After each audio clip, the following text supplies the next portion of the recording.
자, 할렐루야. 예, 오늘 참 좋은 날입니다. 무더운 날씨지만 이렇게 하나님께서 우리에게 에어컨을 허락해 주시고 또 시원함 속에서 하나님 앞에 예배 드릴 수 있도록 인도해 주신 하나님께 감사와 영광을 돌립니다. 이 시간 하나님께 영광이요, 우리 모두에게는 하나님의 은혜와 은총이 충만히 깃들어서 한 주간도 하나님의 은혜 가운데 낮에는 구름기둥, 밤에는 불기둥의 인도함을 받았던 이스라엘 백성들처럼 늘 하나님의 인도함 속에서 부족함이 없는 삶을 살아가는 우리 모두가 되기를 주의 이름으로 축원합니다. 미국의 어느 주일학교 교사 선생님의 이야기입니다. 하루는 교회를 가는데 교회에 들어가는 길목에 홀리게 어린 친구들 4명이 서로 장난을 치면서 놀고 있는 것을 보게 되었습니다. 선생님은 이들을 설득해서 교회로 인도하고 교회 학교에서 하나님의 말씀을 가르치면서 그들에게 복음을 전하는 교사로서의 사명을 감당했습니다. 아주 오랜 시간이 몇십 년이 흘러서 이 선생님이 아주 연세가 지극히 들어서 우리 이준희 권사님쯤 연세가 되는 나이가 된 것 같아요. 이런 가운데에서 편지가 몇 통 날라왔습니다. 한 통은 중국에서 왔는데 그 홀리게 중에 한 명이 중국에 선교를 가가지고 자기가 선교 사역을 하고 있고 또 선교 사역하는 가운데서 또 이런 나름대로의 좋은 하나님께 영광 돌리고 있다 하는 식의 소식을 전하면서 마침 선생님의 생신이라서 생신을 축하합니다 하고 편지가 왔습니다. 편지가 한 통만 온 것이 아니고 또 다른 편지가 왔는데 한 통은 미 연방 은행 총장으로부터 편지가 왔는데 이 아이 또한 그때에 가르쳤던 학생이었습니다. 이 학생 또한 선생님의 그 가르침에 참 감사합니다 하고 생신을 축하합니다는 또 축하 편지가 왔어요. 또 한 통의 편지가 왔습니다. 그 한 통은 바로 청와대에 어떻게 보면 중요한 행정직을 맡고 있는 사무관으로부터 왔는데 그 친구 또한 그때에 그 선생님이 가르쳤던 학생이었습니다. 선생님 생신을 축하합니다. 마지막 4번째 또 편지가 왔는데 그 편지를 뜯어보니까 그 편지의 주인공은 그 당시에 미국의 대통령이었던 31대 허버트 클라크 후보라고 하는 대통령, 이분으로부터 또한 편지가 왔는데 이 친구 또한 그때 당시에 그 선생님이 가르쳤던 어린 친구였습니다. 이 친구 또한 대통령이 되어서 주일학교 교사로서의 많은 교훈을 받았고 사랑을 받았고 잊지 않고 있습니다 하고 감사의 편지가 왔다는 것입니다. 아마도 이 교사님은 덧없는 감격 속에 그 생일을 기쁨으로 보냈으리라 생각해요.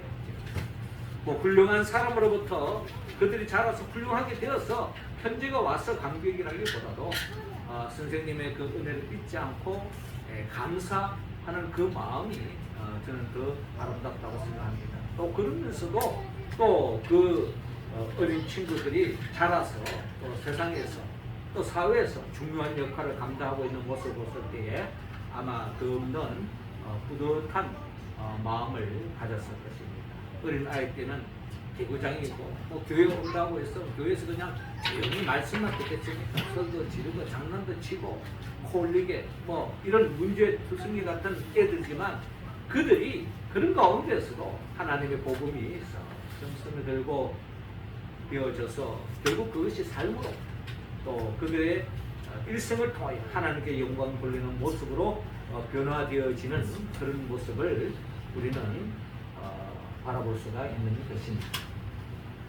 자, 오늘 성경의 본문의 말씀은 예수님께서 이 땅에 오신 목적은 결국 제자들을 불러서 그들을 하나님의 백성으로 세우고 결국 하나님의 일꾼으로 세웠습니다. 그 목적은 결국 이들이 먼저 하나님의 나라를 누리는 데 있습니다. 그리고 그 하나님의 나라를 전파하는 삶으로 하나님의 백성으로 하나님의 일꾼으로 제자들을 불렀던 것입니다. 아마 이것은 제자들에게만 아니라 우리를 부르신 하나님의 목적도 바로 그것일 것입니다.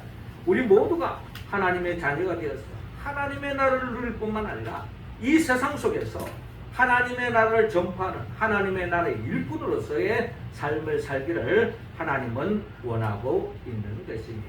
그렇다면 오늘 성경의 본문은 바로 주님이 이 땅에 오신 궁극적인 목적, 결국 천국을 우리에게 안겨주기 위한 것입니다.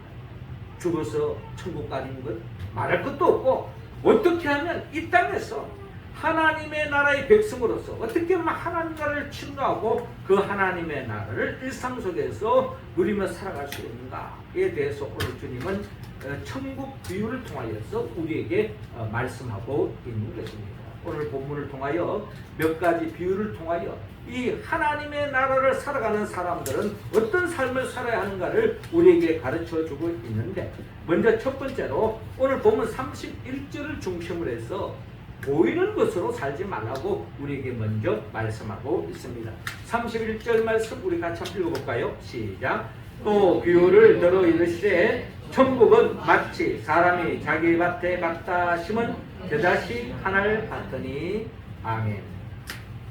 자, 오늘 본문 31절을 이렇게 시작하고 있죠. 또 비유를 들어 이르시되 천국은 마치 사람이 자기 밭에 갖다 심은 겨자씨 하나를 같으니 이는 모든 씨보다 작은 것이로되 자란 후에는 풀보다 커서 나무가 되매 공중의 새들이 와서 그 가지에 깃들이느니라 라고 주님께서 말씀하고 있습니다. 주님은 천국을 그 비밀을 가르쳐주면서 겨자씨 하나를 들었습니다. 이 겨자씨 하나는 너무나도 작은 씨앗입니다.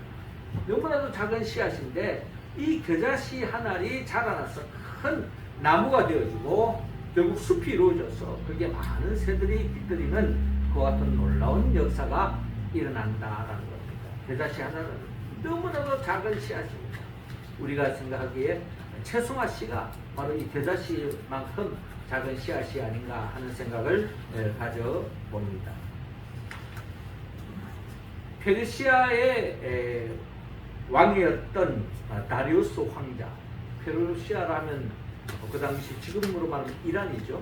이란이 그 역사 속에서 아주 막강한 제국으로 성장했는데, 이 페르시아가 이 유럽을 구라파를 점령하기 위해서 전쟁을 군대를 일으키고 쳐들어왔습니다. 그때에 이 구라파를 지배하고 있었던 왕이 바로 이 알렉산더 대왕이었습니다. 그래서 이 전쟁에 이제 부딪히게 됐는데, 그 당시에는 이 페르시아가 막강한 군대를, 엄청난 군대를 이끌고 갔던 것입니다.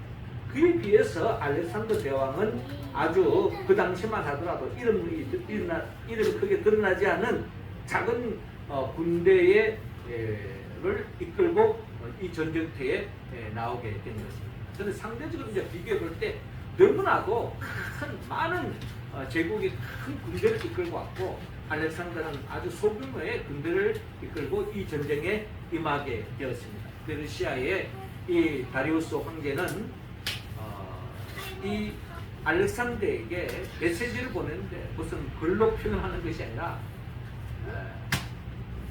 이 겨자씨가 있는 씨를 한 나발을 그냥 보냈던 것입니다. 그러면서 하는 말이, 우리 군대는 너무나도 많다. 너는 도저히 이 전쟁에서 이길 수 없다. 빨리 항복해라 하는 뜻으로서 이 겨자씨의 그 한 부대를 보냈던 것입니다. 거기에 답장으로 이 알렉산더가 알렉산더의 답장은 이렇습니다. 조그만 봉투에다가 겨자씨 한 나발이 아니라 하나를 딱 넣어가지고 답장으로 보낸 것입니다. 그 내용의 의미는 우리는 비록 작지만 소수에 불과하지만, 그러나 우리는 능히 너희를 이룰 수 있다. 이런 의미로서 답장을 보냈습니다. 역사 속에 이 전쟁의 결과는 결국에는 알렉산더 대왕이 승리했다라는 그런 역사적인 이야기가 있습니다. 그렇습니다. 겨자씨는요 아주 작습니다. 조금만 뭐 재치기만 해도 날려갈 것 같은 그런 작은 씨앗이지만 이것이 땅에 심겨졌을 때에 이들이 자라는 그 속도를 보면은 주변에 있는 그 어떤 풀보다도 무수하게 자라서 큰 나무를 이룬다는 것이 이 겨자씨의 또 겨자나무의 특징이라는 것입니다. 그래서 심지어 많은 새들이 이 나무에 쉬기도 하고 또 모이를 떨어지기도 하고 또 그 나무 밑에 그늘에서 많은 짐승들이 쉬기도 하는 그런 놀라운 역사가 일어난다라는 것이 바로 이 겨자씨에 담겨져 있는 비밀입니다. 그렇습니다. 이런 이야기를 통해서 우리는 할 수 있는 이야기가 있다면 우리는 눈에 보이는 것으로 모든 것을 판단해서는 안 된다라고 우리는 이야기할 수 있는 것입니다. 주님이 우리에게 보여주는 메시지가 바로 그것이 아니겠습니까? 눈에 보이는 것을 우리는 다 판단할 때가 많아요. 저 사람이 돈이 많으면 행복할 것이다. 저 사람이 돈이 적으면 가난할 것이다. 힘들 것이다. 불행할 것이다. 그렇지 않을 수 있다는 겁니다. 착각할 수 있다는 거예요. 우리 믿음의 사람들을 바라볼 때에 우리 그런 것을 우리가 다 알 수 있는 것은 이스라엘 백성들의 그 정탐꾼들이 가나안 땅을 정탐을 했을 때에 10명의 보고자들은 어떠했습니까? 10명의 보고자들은 결국 그 땅은 너무나도 좋은 땅이지만 적과 꿀이 흐른 땅은 맞지만 그 땅에 차지하고 있는 사람들은 족속들은 너무나도 장대와갖고 우리는 그들 앞에 멧돼지 같은 존재다. 우리는 그 땅을 차지할 수 없다라고 하는 것이 10명의 정탐꾼의 이야기였습니다. 그러나 단지 2명의 갈렙과 여호수아는 그렇지 않다. 저 사람 10명의 말도 일리는 있지만 그러나 하나님께서 우리와 함께 하고 있지 않을까. 우리는 비록 작지만 하나님이 우리를 도와주시고 하나님이 우리를 이미 약속하셨고 그 약속을 믿고 나아가면 우리에게 능치 못할 것이 없다라고 하는 그 믿음, 겨자씨 하나 같은 그런 믿음을 가졌을 때에 결국 갈렙과 여호수아의 이야기대로 결국 가나안 땅을 정복하는 역사가 일어난 것을 바라볼 수가 있습니다. 우리가 또 잘 아는 다윗의 이야기도 마찬가지입니다. 다윗이 있었던 그 이스라엘을 위협했던 나라가 블레셋 아닙니까? 그 블레셋의 장수가 바로 골리앗입니다. 골리앗은 전쟁터에 나아갔을 때 그 어떤 장수도 골리앗 앞에 서면은 사실 아무것도 뜰 수밖에 없는 것이 현실적입니다. 왜?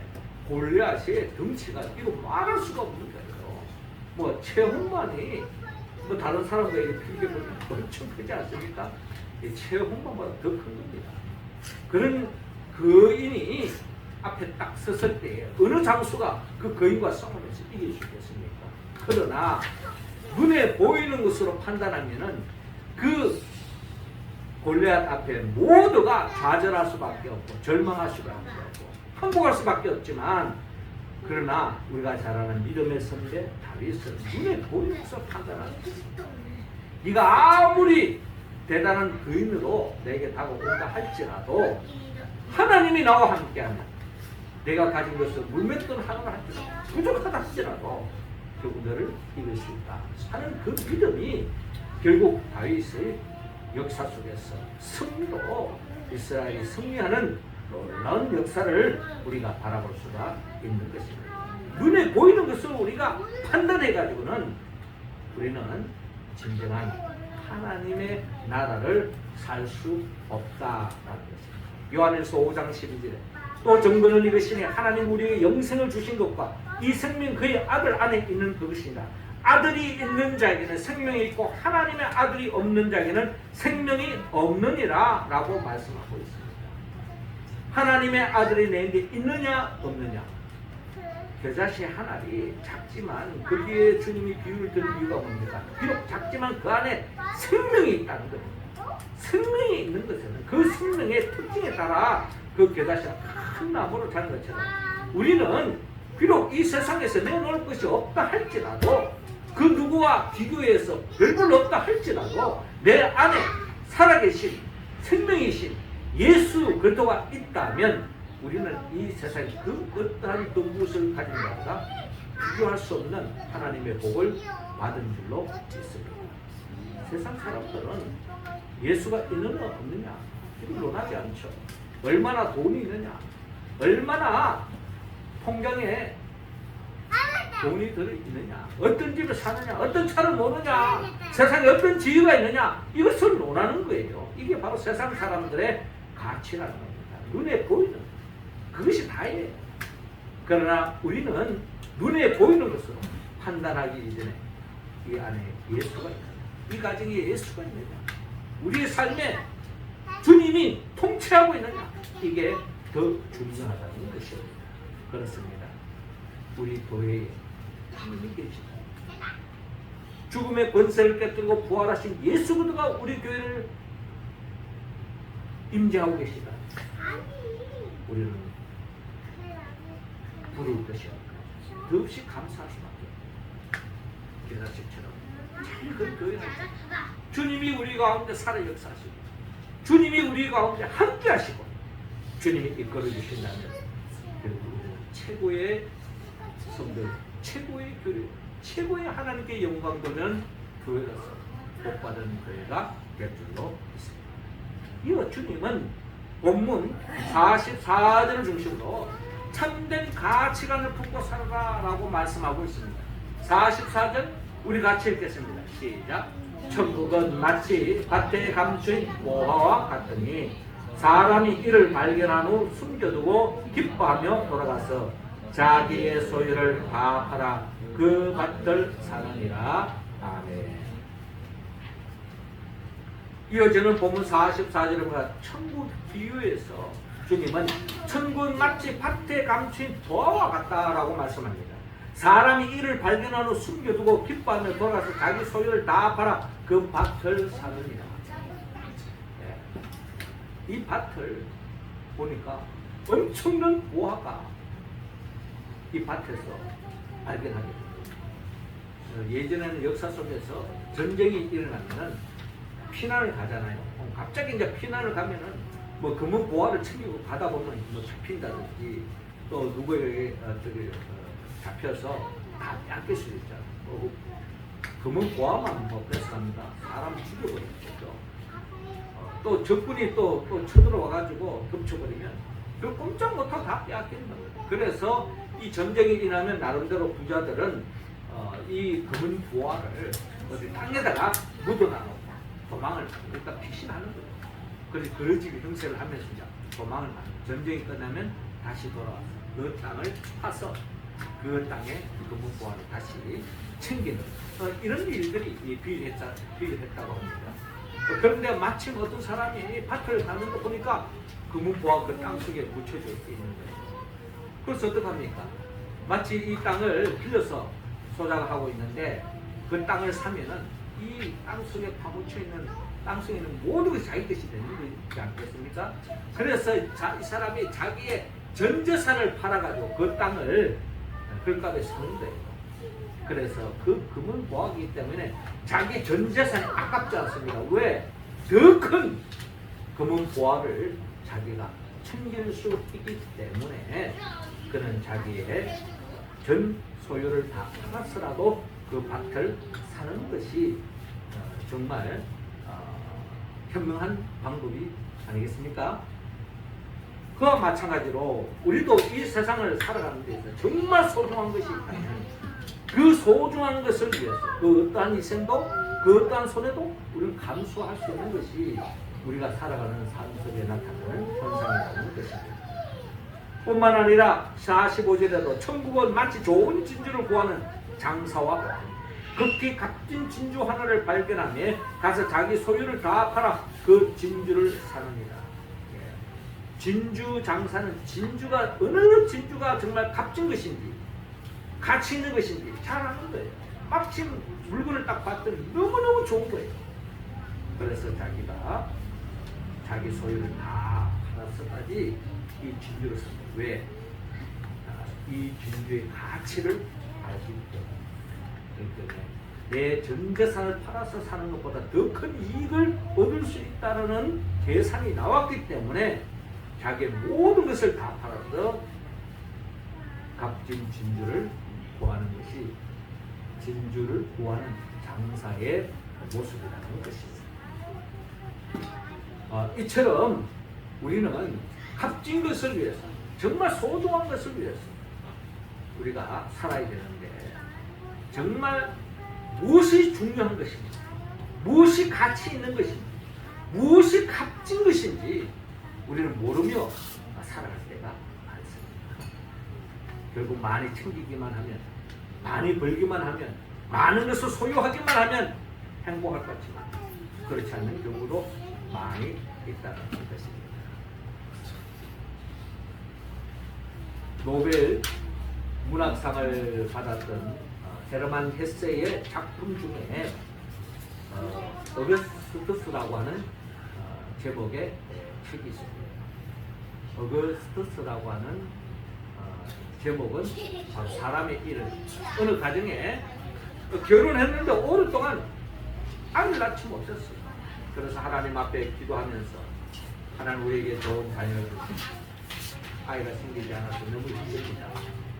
빨리 좋은 자녀를 허락해 주십시오. 기도한 끝에 마침 아이를 뵈게 되었습니다. 너무나 기쁘겠죠? 그래서 이제 마침 그 아이를 임신을 하고 결국 아이를 낳게 되었습니다. 옥동자를 낳게 된 거죠. 너무나 기쁜 것입니다. 근데 마침 꿈속에서 그 아기 어머니에게 하얀 노인이 다가와서 소원이 있느냐? 소원이 있다면 내가 들어주겠다. 한 가지만 들어주겠다. 라고 이야기하는 거예요. 이때에 이 어머니는 이 아들을 품고 이 아들을 향한 간절한 소망을, 바람을, 소원을 아뢰게 되었습니다. 그것은 다름이 아니라 내 아들이 모든 사람들에게 사랑을 받고 또 다른 사람들에게 사랑받는 존재가 되게 해주십시오. 다 우리 부모들의 마음 안에서 우리 자식이 어디 가서 미움받고 손가락질 당하는 것보다 다 사랑받고 관심받고 주목받고 이런 자녀가 되면 얼마나 좋겠나 하는 것이 부모의 마음 안에 있습니다. 모든 사람으로도 사랑받게 해주세요 하는 것이 소망이었습니다. 아닌 게 아니라 이 아이가 자라나는데 부모로부터 사랑받을 뿐만 아니라 학교 가는 선생님으로부터 사랑받고 친구로부터 사랑받고 또 직장생활하는 다 사랑받으면서 자라게 됩니다. 그런데 어떤 일이 생겼냐, 이 사람이 시간이 점점 지나갈수록 사랑을 받기만 하면은 더없이 행복할 것 같았는데 항상 사랑을 받다 보니까 사람이 점점 이기주의자가 되어지다는 거예요. 자기밖에 모르는 거예요. 자기만 챙기는 거예요. 사랑받는 건 당연한 것처럼 생각하는 거예요. 나를 챙겨준다, 나를 배려해준다, 당연하게 생각하는 거예요. 그럼 점점 시간이 가면 갈수록 이 사람은 외로워지고 고독해지고 사랑을 받아도 감사할 줄도 모르고 사람으로 전락되고 인생을 다 보내면서 이 사람이 결국 노인이 되었습니다. 노인이 되어서 마침 예전에 그 어머니에게 찾아왔던 그 하얀 그 노인이 이 사람에게 찾아왔습니다. 그런 사람 묻는 말이, 너 정말 그렇게 사랑을 받았는데 행복하니? 라고 물었습니다. 그랬더니 그 사람이 하는 말이, 행복하지 않습니다. 이유야 당연한 거죠. 그러면 다시 한번 내 소원이 뭐냐? 라고 묻습니다. 그랬더니 그제서야 그 사람이 하는 말이, 다른 사람으로부터 사랑받는 것도 중요하지만 제가 다른 사람을 사랑하는 사람이 되게 해주십시오 라고 하는 소원을 아랬다라는 것입니다. 결국 우리는 살아감에 있어서 이 세상에서 그 누구로부터 관심받고 사랑받고 주목받고 그 누구로부터 섬김을 받고 그 누구로부터 대우받고 대접받고 이런 것이 우리의 주 관심일 때가 많습니다. 그러나 그런 인생을 살아본들 내게는 진정한 행복이 없다는 겁니다. 그럼 주님은 유일하게 복음서에 나타나지는 사도행전에 나타나는 주님의 말씀이 유일한 것이 바로 뭡니까? 주는 자가 복이 있다 라고 주님이 말씀하신 거예요. 주는 자가 복이 있다.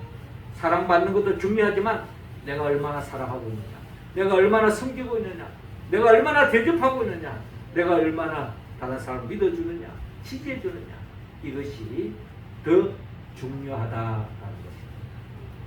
주님은 우리를 위해서 죄로 말미암아 모든 것이 빼앗긴 우리에게 영원한 생명을 안겨주기 위하여 인간의 몸으로 이 땅에 오셔 우리를 위하여 물과 피를 다 쏟았어. 결국 우리를 위해서 모든 것을 내어주신 분이 바로 예수 그리스도의 사랑입니다. 우리는 그 사랑을 받았습니다. 이 얼마나 은혜요 감격입니다. 그러나 우리가 여기에 머문다면 우리는 진정한 행복으로 나아갈 수 없습니다.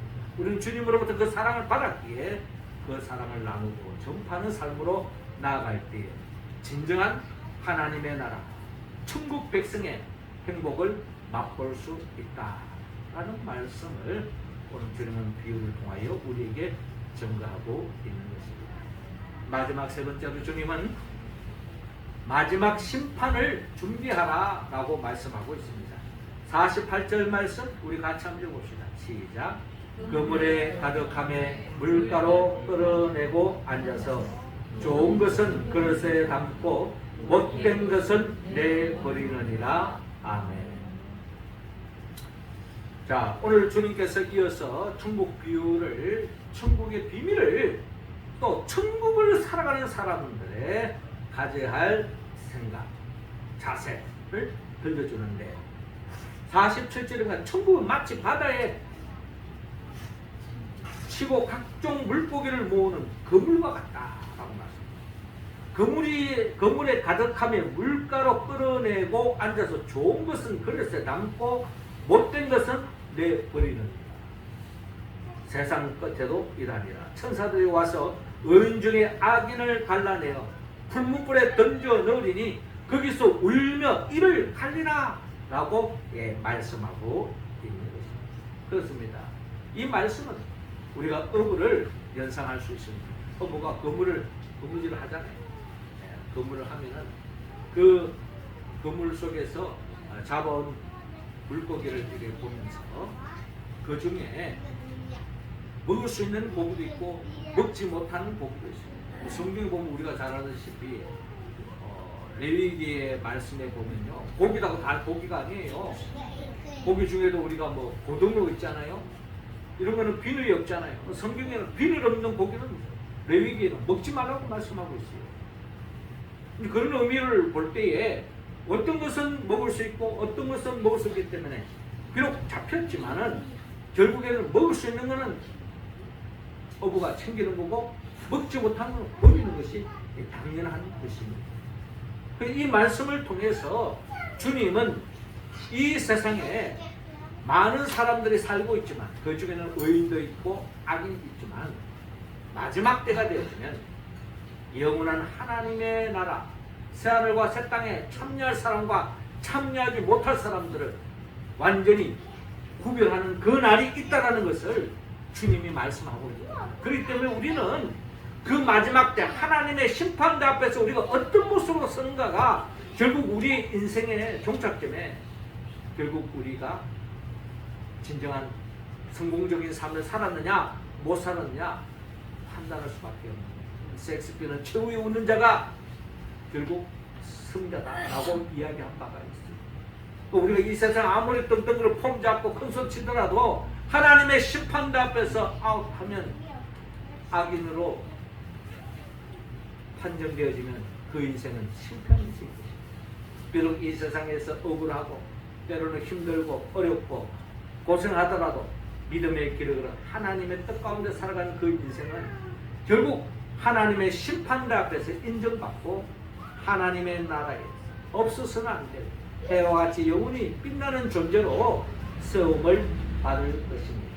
주님은 우리 모두가 그 심판대 앞에서 인정받는 삶으로 나아가라고 우리에게 말씀하고 있습니다. 이게 바로 천국을 사모하는 사람, 하나님의 나라를 사모하는 사람, 하나님 나라를 살아가는 사람들의 삶의 자세다라는 것입니다. 주님이 재림하여 오시는 그날에는 반드시 심판해서 악한 자는 유황불에 떨어질 것이요 영원히 끊이지 않는 불에 던져질 것이요 주님 앞에 인정받는 새하늘과 새 땅에 이르게 될 것이다. 우리가 잘 아는 노아의 시대도 마찬가지였습니다. 그 당시엔 절대 다수는 다 자기들이 행복한 삶을 산다고 생각했을 거예요. 그리고 하나님의 말씀대로 사는 노아와 그 가정을 봤을 때 뭐 또라이 가정이 아닌가 이렇게 생각했을 거예요. 뭐 믿고 저렇게 뭐 산에다가 배를 만들고 뭐 하는 짓이냐. 오랫동안 결국 노아의 가정은 결국에는 손가락질 당하고 무시당하고 별볼 없는 아마 그런 가정으로 여겨졌을 것입니다. 그러나 하나님의 때가 되어졌을 때 그 허다한 사람들은 다 물의 심판을 당하고 노아와 그 가정은 하나님의 은혜 손길에 이르렀다. 노아의 홍수가 나기 전에는 이게 정말 무엇이 옳은 것이고 무엇이 그런 것인지, 무엇이 정말 성공자의 삶이고 무엇이 실패자의 삶인지 구분이 안 되는 것이 이 세상에서 나타나는 현상이라는 것입니다. 이 세상에서 무엇이 진실인지 무엇이 거짓인지 알 필요 없어요. 때가 되면 드러난다는 겁니다. 저는 요즘 우리 사회를 바라보면서 깜짝 놀라는 것이 그동안 우리 사회에 정치적으로 선거를 하고 나면 이 부정선거가 있다. 뭔가 좀 잘못됐다. 뭐 이런 이야기가 나올 때 천만의 말씀. 그래도 이 선관위는 그래도 사법부가 거기에 관할을 하고 있기 때문에 뭐 행정부 또 입법부 뭐 이런데 뭐 정치인들은 뭐 나름대로 좀 뭐 지지언도 하더라도 그래도 사법부만큼은 그 정직한 사람들, 깨끗한 사람들, 법을 다루는 사람들, 이 사회의 근간을 이루는 법치주의를 이루는 그런 사람들이 하기 때문에 그래도 그 사람들만큼은 정직할 거야. 이게 상식 아닙니까? 어떻게 이 세상에 불법이 일어나며 부정이 일어날 수 있느냐? 그것은 음모론 자의 이야기다라고 늘 이야기하는 것이 우리 사회의 근간이었습니다. 그런데 요즘 최근에 나타나는 현상을 보면요, 이럴 수가 있는가 하는 것이 바로 우리 사회의 현상. 우리가 뽑은 대통령, 우리가 뽑은 국회의원, 우리가 뽑은 시장 모두가 이게 뭔가 패션 마커가 붙여지는 시대에 들어가고 있습니다. 우리가 이 세상을 살 때는 감옥에 있는 사람은 다 나쁜 사람이고 밖에서 뭔가 한자리 하는 사람은 다 옳은 사람이라고 생각하지만 그게 아닐 수도 있다는 것이 이 세상의 현실이라는 겁니다. 정말 올바른 사람이 감옥에 갈 수도 있고 정말 나쁜 놈이 자리를 잡고 있는 이런 세상이 될 수도 있는 것이 이 세상의 역사라는 것입니다. 여기서 우리는 잘 분별해야 합니다. 우리는 여기서는 함부로 이것이 맞다, 저것이 맞다 우리는 판단하기 어려워요. 이 세상은 가짜와 진짜, 지난주에 우리가 나눴던 말씀처럼 이 세상은 알곡과 가라지가 공존하는 시대 속에 우리는 살고 있기 때문에 무엇이 알곡이요 무엇이 가라지인지 우리는 분별할 수가 없다. 그러나 때가 되어지면 이건 곡식은 고개를 숙이지만 가라지는 끝까지 목이 뻣뻣하면서 결국에는 낫에 되어서 불에 던져지는 결과를 낳게 될 것이다 하는 것이 바로 지난 주일에 주님이 천국 비유를 하면서 알곡과 가라지 비유를 통해서 들려주신 말씀 안에서 이번 주일은 마찬가지예요.